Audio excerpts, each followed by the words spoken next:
Olá, eu sou Isabel Oliveira e esse é mais um Momento Café e Justiça. Hoje eu estou aqui com o Dr. Jorge Diciero, juiz titular da primeira vara do trânsito da cidade de Fortaleza. Bom dia, Dr. Jorge.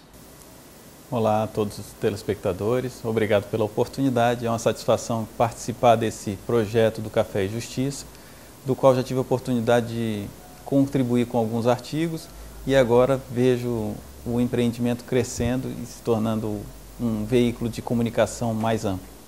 O Dr. Jorge hoje vai tirar algumas dúvidas mais frequentes sobre normas de trânsito. Dr. Jorge, quando o motorista é parado em uma blitz, ele é obrigado a usar o bafômetro? No direito é importante a gente distinguir obrigatoriedade. Nós estamos falando de um universo de comportamento humano e em comportamento humano não existe obrigatoriedade. Teoricamente, haveria uma conduta desejada, uma conduta esperada e a sua violação ou o seu não cumprimento resulta em sancionamento. Ou seja, existe previsão na lei para que a pessoa faça uso do bafômetro quando for identificado usando o carro embriagado. Dr. Jorge, se alguém se recusar a usar o bafômetro, há alguma consequência legal? Isabel, é interessante a gente distinguir na utilização do bafômetro duas situações. Uma é a administrativa, que é aquela que resulta numa multa, a infração de trânsito normal, e outra que resulta de um crime. Então, na justiça foram distinguidas essas duas situações. Na primeira, que trata da infração administrativa, que é aquela da multa, que o sujeito vai fazer uma multa como se fosse uma multa de trânsito qualquer, a recusa a submeter-se ao bafômetro importa em duas consequências. Primeiro, aplicação da multa pela recusa, pela simples recusa. Segundo, retenção do veículo enquanto se aguarda a chegada de um condutor que esteja em condições de levar o veículo do local. Então, essa é a parte administrativa. Da parte criminal, o que nós estamos querendo dizer com a parte criminal? Porque a mesma conduta, dirigir sob efeito de álcool, é previsto em duas normas dentro do Código.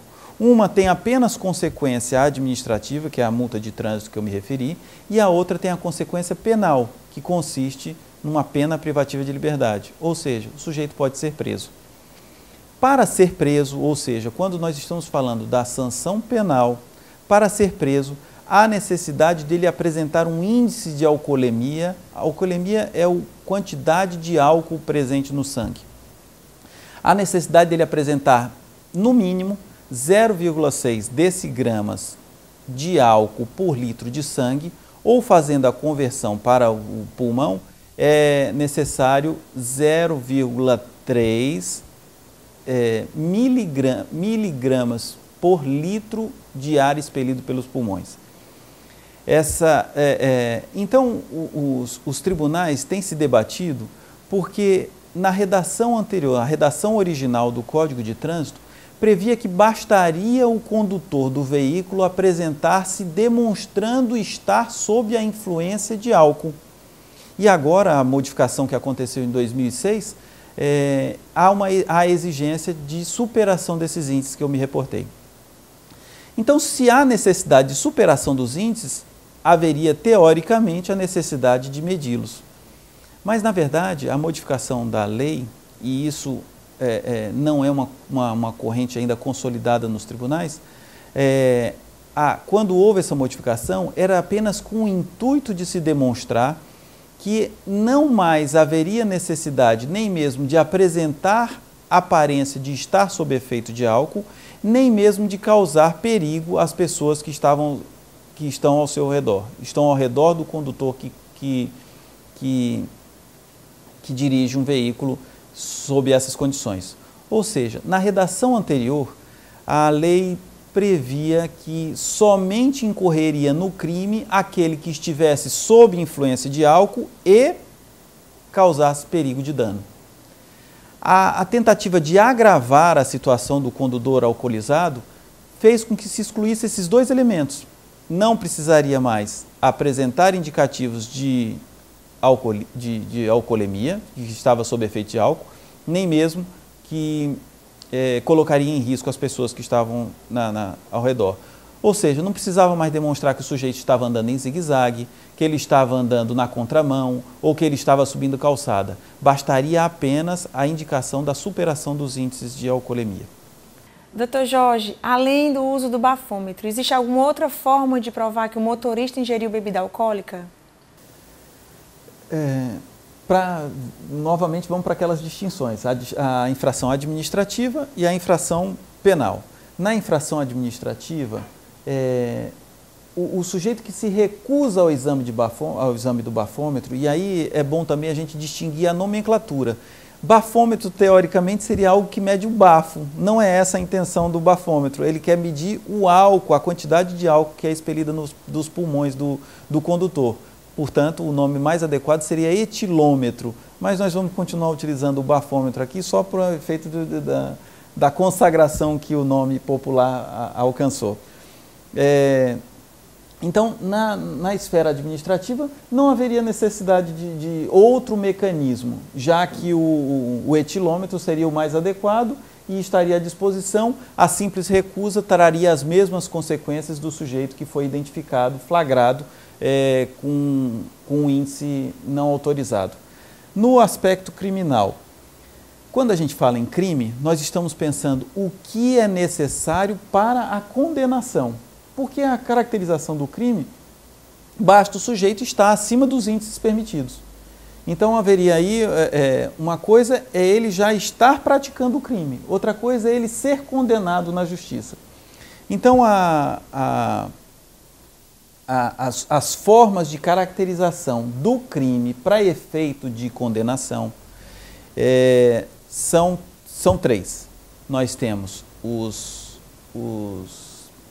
o etilômetro, o bafômetro, os exames clínicos e a análise do agente de trânsito e com testemunhas. Como o crime exige um índice, teoricamente apenas um deles seria capaz de trazer esse resultado, indicar qual o índice que o sujeito ostenta no momento da abordagem. Então seríamos dois, seria o etilômetro, ou o bafômetro, e o exame de sangue. Só que, como nós já conversamos, chegou-se a uma percepção distorcida dos direitos da pessoa humana de entender que oferecer-se ao exame do etilômetro ou oferecer-se ao exame de sangue violaria um direito fundamental, que é o direito da pessoa não se incriminar. Só que isso é uma impressão equivocada, porque sequer esse dispositivo está previsto na nossa Constituição. Ele foi trazido como aspecto, através do direito internacional.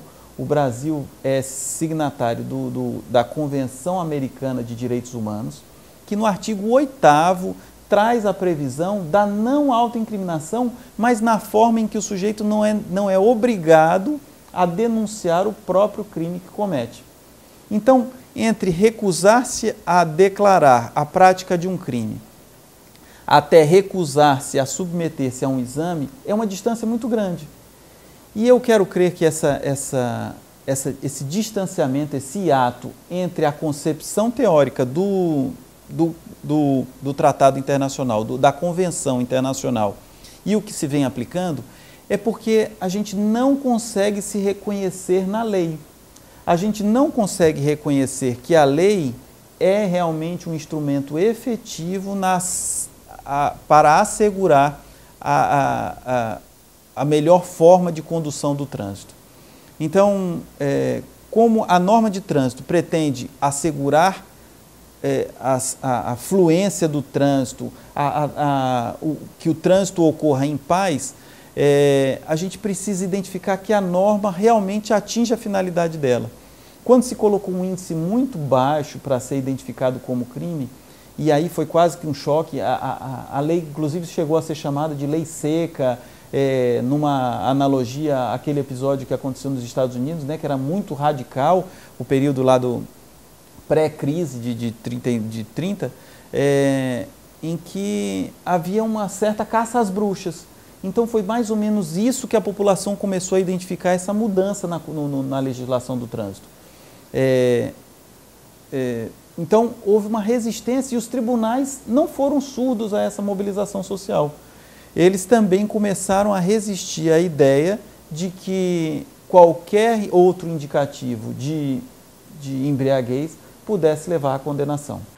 Doutor Jorge, todos os motoristas estão sujeitos um dia a sair e esquecer a habilitação em casa. Eu pergunto para o senhor, quando uma pessoa habilitada é parada em uma blitz, quais são as consequências disso?